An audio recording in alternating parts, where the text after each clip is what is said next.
Hey everyone, welcome back to my new mini blog. দিনটা শুরু হয়েছিল বৃষ্টি ভেজা একটা দিন দিয়ে।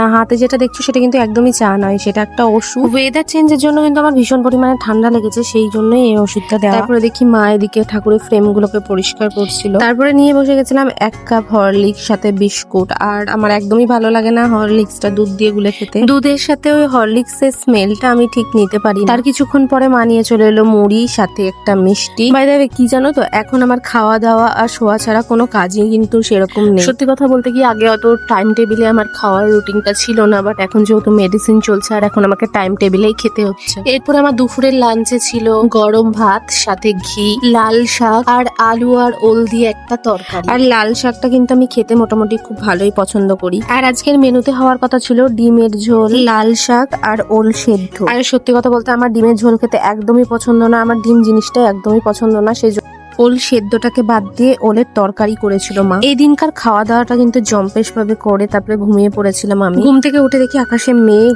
আর অন্ধকারও হয়ে গেছে। সন্ধ্যের টাইমটাও যেহেতু হয়ে গেছিল, তাই মা এদিকে আবার গোপলুকে শয়ন দেওয়ার ব্যবস্থাটাও করছিল। বাবাও কাছ থেকে চলে এসেছে, আর বাবা আসার সঙ্গে সঙ্গে আমি রান্নাঘরে গিয়ে দেখছিলাম কিছু এনেছে কিনা। হ্যাঁ, কারণ সন্ধ্যেবেলায় বাবা টিফিনের জন্য কিছু না কিছু কিন্তু আনে। বাবার বাড়ি আছি মানে কাজ তো দূরে থাক, জলগড়িও খেতে হয় না আমাকে। টাইম টেবিল মুখের কাছে কিন্তু সবটাই চলে আসে আমার। সেই জন্যই বাবাকে সবসময় মায়ের কাছে একটা কথা শুনতে হয়, তোমার জন্য আজ ওর অভ্যাসটা খারাপ হয়ে যাচ্ছে।